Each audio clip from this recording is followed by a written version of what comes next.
ഒരു ടീച്ചർ അവരുടെ കുട്ടികൾക്ക് പിന്നെ EVS പഠിപ്പിച്ചുകൊണ്ടിരിക്കുകയാണ്. അപ്പോൾ അതിൽ ഈ പൂമ്പാറ്റയുടെ ജീവിതക്രമത്തെക്കുറിച്ചാണ് പറഞ്ഞു കൊടുക്കുന്നത്.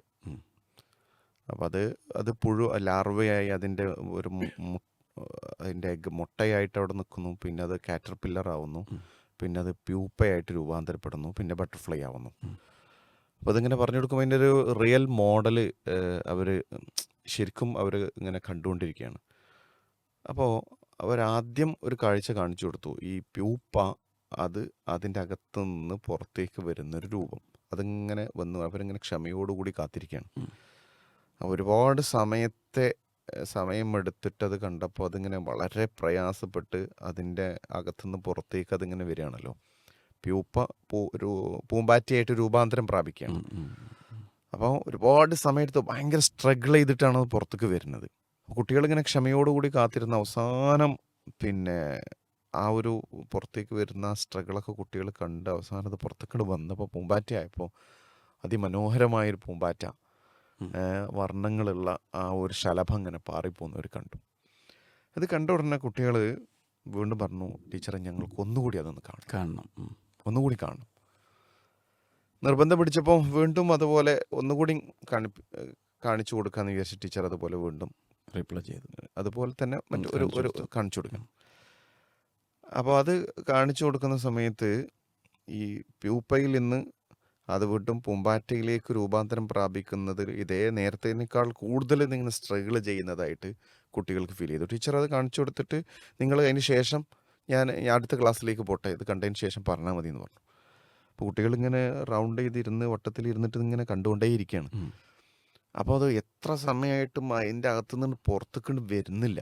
കുറേ എണ്ണം പകുതി നിൽക്കുന്നു, കുറേ ഇങ്ങനെ നിൽക്കുന്നു. അപ്പോൾ കൂട്ടത്തിലൊരാൾ ഒരു ബ്ലേഡ് എടുത്തിട്ട് എന്ത് ചെയ്തു, ഒന്ന് പുറത്തേക്ക് നന്നായി വന്നോട്ടെ പറഞ്ഞിട്ട് ഒന്ന് ശരിയാക്കി കൊടുത്തു. ഒന്ന് കീറി കൊടുത്തതിൽ ഉടനെ തന്നെ പുറത്തേക്ക് ചാടിയപ്പോൾ എന്താ പൂമ്പാറ്റല്ല, അതൊരു പുഴുവായിട്ട് ചാടിയത്. കാണാൻ അറപ്പുള്ളൊരു പുഴുവാണ്. ടീച്ചർ തിരിച്ചു വന്നപ്പോൾ എന്തായി ഇപ്പോൾ കണ്ടില്ലേ? ടീച്ചർ കണ്ടില്ല, പൂമ്പാറ്റയായില്ല, അത് പുഴുവായിട്ട് തന്നെ ഉള്ളത്. കുട്ടികൾക്കൊക്കെ ഒരു അറപ്പ് പോലെ തോന്നി. അപ്പോൾ അതെന്തേ സംഭവിച്ചു? അപ്പോൾ കൂട്ടത്തിൽ ഒരുത്തൻ പറഞ്ഞു അതിനൊന്ന് എളുപ്പമായിക്കോട്ടെ എന്ന് വിചാരിച്ചിട്ട് ഞാൻ എന്ത് ചെയ്താണ്, അതങ്ങനെ ചെയ്തു കൊടുത്തതാണ്. ഈ ഒരു കഥ ശരിക്കും പാരൻറ്റിൻ്റെ വിഷയത്തിൽ പലപ്പോഴും കുട്ടികൾ സ്ട്രഗിൾ ചെയ്ത് അവരുടെ കഴിവുകളും സ്കില്ലുകളൊക്കെ പുറത്തെടുക്കുന്നതിന് പകരം ചെറുപ്പത്തിലെ പാരൻസ് എന്ത് ചെയ്യും, ഈ ബ്ലേഡ് എടുത്ത് തോണ്ടി കൊടുക്കുന്ന പോലെ കുട്ടികളെങ്ങനെ ഹെൽപ്പ് ചെയ്ത് സഹായിച്ച് കുട്ടികളെ കൊണ്ട് ചെയ്യിപ്പിക്കാതെ അവസാനം കുട്ടികളൊരു പുഴുവായി, പൂമ്പാറ്റയാവേണ്ട കുട്ടികൾ പുഴുവായി പുറത്തേക്ക് വരും. ഇത് നമ്മൾ വളരെയധികം ശ്രദ്ധിക്കേണ്ടതാണ്. കാരണം ഓരോ കുട്ടിയും ജനിക്കുന്നത് ആ കുട്ടിയുടെ ജീവിതചക്രത്തിലേക്ക് വേണ്ട എല്ലാ കഴിവുകളും ആർജിച്ചെടുക്കാനുള്ള ഒരു അന്തരീക്ഷത്തിലേക്ക് വേണ്ട സ്കില്ലുകളുമായിട്ടാണ് ജനിക്കുന്നത്. പക്ഷേ കുട്ടിയുടെ നെർച്ചറിങ്ങിന് വേണ്ട അന്തരീക്ഷം കുട്ടിക്ക് ഉണ്ടാക്കി കൊടുക്കുക എന്നുള്ളതാണ് ഏറ്റവും പ്രധാനം. അത് പാരൻസ് ഉണ്ടാക്കി കൊടുക്കേണ്ടതാണ്. ഓവർ കെയർ ഉണ്ടാക്കി കൊടുത്തു കഴിഞ്ഞാന്ന് വെച്ചാൽ കുട്ടിക്ക് വളരാൻ അവസരമില്ല, കുട്ടിയുടെ സ്കില്ല് പുറത്തെടുക്കാൻ അവസരമില്ല. ഒരു കുട്ടി ജനിക്കുന്ന സമയത്ത് 330 ഗ്രാം തൂക്കമാണ് കുട്ടിയുടെ ബ്രെയിൻ ഉണ്ടാവുക. ആ 330 ഗ്രാം എന്നാൽ അപ്പം ആ കുട്ടിയുടെ പൂർണ്ണ വളർച്ച എത്തിയ ബ്രെയിനാണ് 1440 ഗ്രാമാണ്. അതൊരു 12-18 വയസ്സിൻ്റെ ഇടയിലാണ് പൂർത്തിയാവുന്നത്.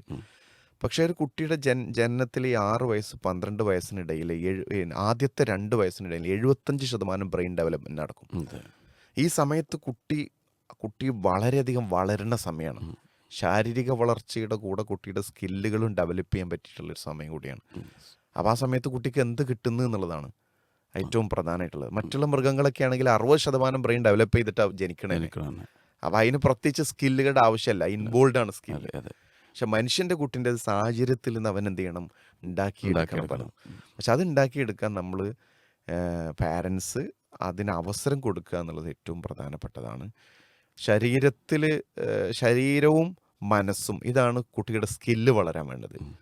അതേപോലെ കുട്ടിയുടെ കായിക ബലം അല്ലെങ്കിൽ കുട്ടിയുടെ ബുദ്ധി, അതാണ് ഒന്ന് ശരീരവും മനസ്സുമാണ് സ്കില്ല് വളരാൻ. കുട്ടിയുടെ ബുദ്ധിക്ക് വേണ്ടതെന്ന് വെച്ചാൽ ഓൻ്റെ ബ്രെയിനും അതുപോലെ തന്നെ കുട്ടിയുടെ ശരീരമായിരിക്കും. പക്ഷെ മനസ്സ് ഏറ്റവും പ്രധാനമാണ് സ്കിൽ ഡെവലപ്മെൻറ്റിന്. അപ്പോൾ അതിന് പറ്റിയൊരു അന്തരീക്ഷം ഉണ്ടാവണം എന്നുള്ളതാണ് ഈ സന്ദർഭത്തിൽ ഓർമ്മപ്പെടുത്താനുള്ളത്. ചില രക്ഷിതാക്കൾക്കെങ്കിലും ആ ഒരു പിന്നെ കാര്യത്തിൽ ചിലപ്പോൾ ഒരു കുട്ടിയായിരിക്കും, അല്ലെങ്കിൽ വർഷങ്ങൾ കഴിഞ്ഞിട്ട് കിട്ടിയ രണ്ടാമത്തെ കുട്ടിയായിരിക്കും. അപ്പോൾ അവനെ ഈ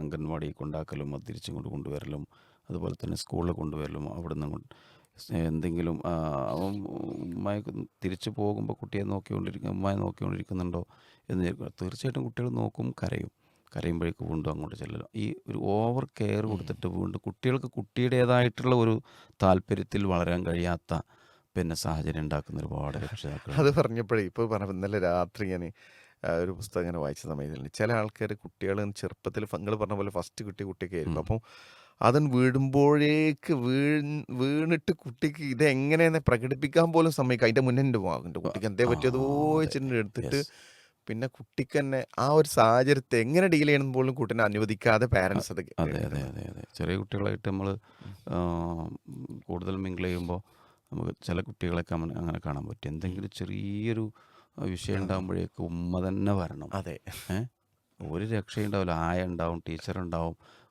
കൂട്ടത്തിൽ കുറേ അവൻ്റെ ചങ്ങാതിമാരുണ്ടാവും, എല്ലാവരും ഉണ്ടാവും. ഇവരൊന്നുമില്ല, ഉമ്മ തന്നെ വരണം. ഇതൊരു വാശിപ്പുറത്ത് കുട്ടികൾക്ക് എത്തിപ്പെടാനുള്ള കാരണം ഇതാണ്. നമ്മൾ കൊടുക്കേണ്ട പരിഗണന കൊടുക്കുന്നതോടൊപ്പം അവർ വളരാനുള്ള സാഹചര്യം അവർക്ക് എന്ത് ചെയ്യണം, ഉണ്ടായി കൊടുക്കണം. കുറച്ചത് വീഴണം, തട്ടി തടയണം. അതുപോലെ തന്നെ ഒന്ന് അവർ നടക്കണം, മുട്ടുകുത്തി നടക്കണം. പണ്ടൊക്കെ എന്നാൽ മുട്ടുകുത്തി മണലിലൂടെയും മുറ്റത്തൂടെയും നമ്മളൊക്കെ നടന്നിട്ടുണ്ടായിരിക്കും. ഇപ്പോൾ പിന്നെ സാഹചര്യങ്ങൾ അവൻ്റെ മുട്ടുകുത്തേണ്ട വണ്ടികളുണ്ട് ഇപ്പോൾ, നടക്കാനുള്ള അതിനായിട്ടുള്ള വാക്കറുകളുണ്ട്. ഇങ്ങനെ ഒരുപാട് സംഭവങ്ങൾ അതിലൂടെ കുട്ടികൾക്ക് അവൻ്റെ ശാരീരികവും അതുപോലെ തന്നെ നേരത്തെ പറഞ്ഞ പോലെ മാനസികവുമായിട്ടുള്ള വളർച്ച പൂർത്തീകരിക്കപ്പെടുന്നതിന് ഇതൊക്കെ ചില തടസ്സങ്ങളാകുന്നുള്ളതാണ്. ആ ഒരു പ്യൂപ്പയെ നമ്മൾ കീറിയിട്ടതുപോലെ കീറിടാതിരിക്കാൻ നമ്മൾ ശ്രദ്ധിക്കണം. കാരണം ക്ഷമ വേണം, നല്ല ക്ഷമ. കുട്ടി ഇത് ഡെവലപ്പ് ചെയ്ത് വരാനുള്ള ക്ഷമ, അതിന് കാത്തിരിക്കാൻ നേരമല്ല. അപ്പോഴേക്കും നമ്മൾ ഹെൽപ്പ് ചെയ്ത് കൊടുക്കണം. കുട്ടി എഴുതി തുടങ്ങി, കുട്ടി ഇപ്പോൾ ഉദാഹരണത്തിൽ 2-3 വയസ്സിനിടയിൽ കുട്ടി ബട്ടൺസ്, ഡ്രസ്സിൻ്റെ ബട്ടൺസ് ഇടണം എന്നാണ്. ഇട്ട് കഴിഞ്ഞാൽ അതിൻ്റെ എന്താ പറയുക, ബ്രെയിൻ കോർഡിനേഷൻ നടക്കണം. അതുണ്ടാകുമ്പോൾ കുട്ടീൻ്റെ എഴുത്ത് നന്നാവും. കാരണം ഈ കുട്ടിയെ കൈകൊണ്ട് കാലുകൊണ്ട് ഒന്നും സമ്മതിപ്പിക്കാതെ അവസാനം സ്കൂളിലേക്ക് ചേർത്തിട്ട് കുട്ടിക്ക് ഇത് ഓർഡർ ആവണില്ല. ഒരു 10ാം ക്ലാസ്സിൽ പഠിക്കുന്ന കുട്ടികൾക്ക് പോലും ഭക്ഷണം വാരി കൊടുക്കുന്ന രക്ഷിതാക്കളുണ്ട് ഇപ്പോഴും. അതെ, 10ാം ക്ലാസ്സിൽ. കാരണം ഞാൻ വാരി കൊടുത്തിട്ടില്ലെങ്കിൽ എന്ത് ചെയ്യൂല, അവർ കഴിക്കൂല. അപ്പം എന്നിട്ടോ പരീക്ഷ ടൈമിലൊക്കെ രക്ഷിതാക്കളും ഇങ്ങോട്ട് അധ്യാപകരെ, ടീച്ചേഴ്സിനെ വിളിച്ച് ചോദിക്കും, അവൾ കഴിച്ചിട്ടുണ്ടോ എന്ന് ചോദിക്കണേ. അപ്പം സ്വാഭാവികമായിട്ടും 7ാം ക്ലാസ്സിലും 8ാം ക്ലാസ്സിലും കുട്ടി കഴിക്കുന്നതാണല്ലോ. പക്ഷേ ആ കുട്ടി അതേപോലെ ടിഫിൻ വീട്ടിലേക്ക് തിരിച്ച് കൊണ്ടുപോയിട്ട് രാത്രി അല്ലെങ്കിൽ വൈകുന്നേരം രക്ഷിതാക്കൾ ടീച്ചേഴ്സിനെ വിളിച്ച് പ്രയാസപ്പെടുത്തുന്ന കാര്യങ്ങളുണ്ടായിട്ടുണ്ട്. കാരണം വെച്ചാൽ കുട്ടിക്ക് എന്ത് ചെയ്യണം, ഈ ഭക്ഷണപ്പൊതി കൊണ്ടുപോയത് കഴിക്കാനാണ് എന്നുള്ള ബോധം അവനില്ല. അവൻ്റെ ബാഗിൽ ഈ സാധനം ഉണ്ട്, പക്ഷേ ടീച്ചർ എന്ത് ചെയ്യണം, അത് എടുത്ത് തുറന്ന് കൊടുത്ത് നീക്കത് കഴിക്കാനാണ് ഉമ്മ കൊടുത്തയച്ചിട്ടുള്ളതെന്ന് ഓനെ ബോധ്യപ്പെടുത്തേണ്ട ഗതികേടുണ്ട്. അപ്പോൾ അത്രത്തോളം എന്ത് വേണ്ട, പ്യൂപ്പയാക്കിയിട്ട് തന്നെ നിർത്തേണ്ടതില്ല എന്നാണ് വലിയൊരു പാഠമാണ്.